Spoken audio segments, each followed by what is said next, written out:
This video is sponsored by Nate the Space God himself. Cheers.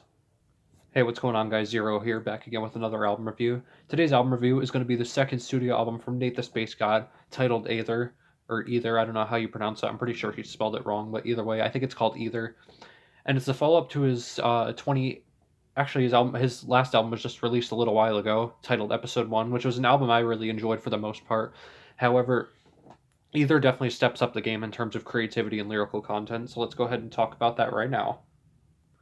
For starters, one of the things I really like about this album is how experimental Nate gets on this album. And he gets more experimental on this album than he did on his last one, where on this album you can hear there's a lot of singing and a lot of like just chill rap rather than like loud ass rippity rap. And that's something I really like to see Nate do because it shows that he's not afraid to go outside of his comfort zone and try some new things. So I really like that a lot. I like that he was capable of doing that. And he actually pulled it off super well, which I'm not really surprised about at all. Nate's a very talented guy. You guys would know if you listen to his music, but yeah, I really like that he was able to try new things with this album and try a new style, and still keeping his old style, which is really awesome. So I really like that. By the way, guys, just a quick side note that I really, really love this album. Like, I'm not just saying this as a biased friend of Nate's, but because I'm not biased in the slightest. At least I don't think I am. But I really, really like this album, and I honestly didn't find a thing wrong with it. So if I don't talk about many negativities that I found with it, then tough shit. However, like I said before, Nate is willing to try a lot of new things, and not just with his lyrics and the way he sings and raps, but also with some instrumentals.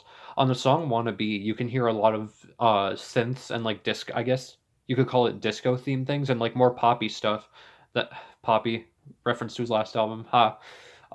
You can find a lot of more poppy songs on this album than you could on his last one. Like for example, "Lies and Deceit," "Wanna Be," lies and deceit, wannabe, um basically any song on this album has a lot of pop influence, except for the more rippity rap stuff and the more hard leaning stuff like Envy, which is my personal favorite track on the album, mainly just because of how hard it goes and just how freaking amazing Nate's flow is. I'm being serious about that too. For a SoundCloud rapper, Nate has really amazing flow, and I really like that he changes up his flow, but you when he changes up his flow, you can still tell that you're listening to Nate. It doesn't seem like you're listening to a different rapper, and I really like that a lot. I like that Nate he experiments with different flows, but he doesn't try to sound like anybody else. Like in the end, you can still tell that you're listening to Nate the Space God, not like Logic or Eminem or NF or anybody like that, which are all rappers that have amazing flow, by the way. But Nate definitely has really good flow too. I also really like that we have a lot of interludes and intermissions on this album, unlike the last one. For example, a really interesting track I found on this album, I think it was called Years Later. Basically, what it was is it was a voicemail from his ex girlfriend. I'm not going to say her name just because she could be watching this for all I know. But yeah, so I really like that track. It's an interesting track, and it's a real voicemail from his real ex girlfriend, which actually makes the album and the concept of the album itself feel a lot more real, which I really, really like. Sorry. I thought there was somebody out there. I don't like them listening to me talk, but yeah.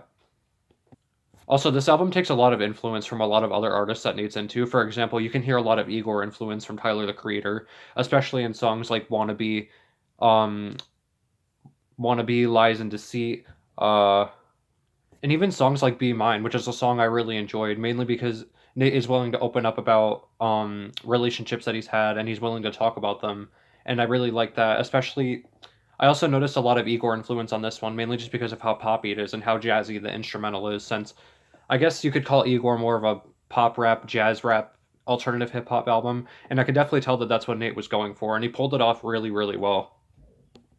Free in July is also a really depressing track, and it's actually okay. I don't know what I was trying to say there, but yeah, Free in July is actually a really depressing track too. I feel like it could be interpreted in a lot of different ways: suicide, depression, anxiety. How the ocean floor looks so bright, and you want to go down there. You want to go down there and stay there to see what's down there. If that makes any sense, I don't think it does, but I think you get what I was trying to say.